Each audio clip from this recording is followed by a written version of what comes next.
what's up you guys, it's Dorothy and welcome back to my channel. In today's video we're going to go into chapter 45 of The Murder House by James Patterson and David Ellis. So let's get right into this video. This video may contain sensitive topics and foul language. Excuse me. If you do not wish to continue, I suggest you click off the video now. You have been warned. Chapter 45. When I arrive at work the next morning, I get a lot of stares, a lot of whispers as I pass. These days at Southampton Town Police Department, I'm about as welcome as a venereal disease. I've given the department a black eye.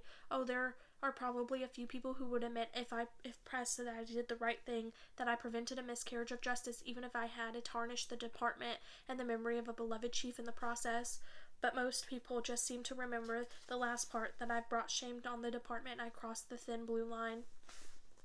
Chief wants to see you, says one of the assistants passing me. More good news, my old partner Isaac Marks is now running the show. The town supervisor took the acting off his title 2 weeks ago, making Isaac the new permanent chief. You might think I'd benefit from that my former partner would look kindly on me, but you'd be wrong.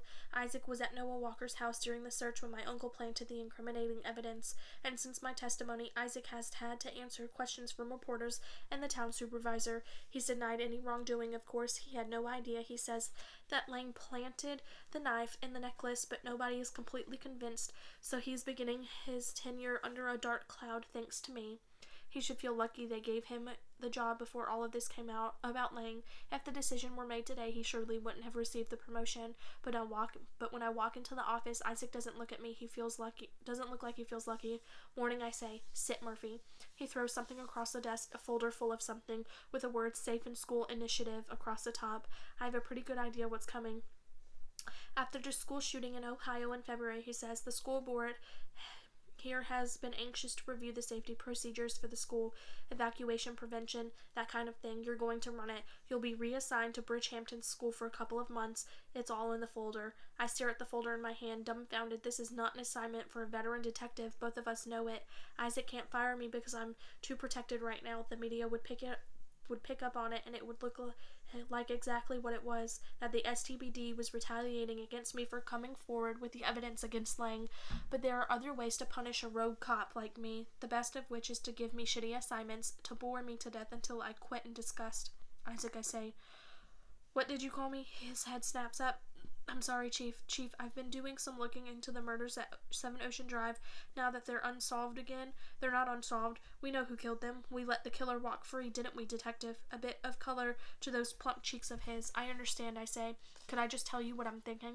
Tell me what you're thinking, Murphy. I can't wait. He throws up his hands like he'd rather have a needle stuck in his eye and leans back in his chair. Besides those murders, there's my uncle's murder, and that murder that you and I were looking at, the prostitute in the woods impaled on the tree stump. Yeah? He scratches his neck. So, well, all 4 of these have one thing in common. They resulted in slow, torturous deaths, I say, but especially my uncle and the prostitute in the woods. Both of them were impaled.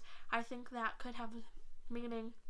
I think they're connected. Noah Walker killed Zach and Melanie. He probably killed Lang too, but now that you've gone and made Noah untouchable, we couldn't get the DA to prosecute him if God came down from heaven and declared Noah guilty. And the prostitute, who the fuck knows who killed her? Let Sag Harbor worry about that. Just another hooker, adios in the Hamptons, Uncle Lang had said. I don't want you investigating those murders, Isaac says. I want you at the school, effective immediately. If you go near those cases, you'll be disciplined, that's all. He flicks his hand at me, a shooing gesture. Looks like I'm going to have to eat this shit for a while. I return to my desk and start to gather my things. A woman's voice calls out to me. I turn and see a uniform, a rookie. The only female patrol officer working Bridgehampton, all of 6 weeks on the force. Haven't had the chance to introduce myself, she says. Officer Ricketts.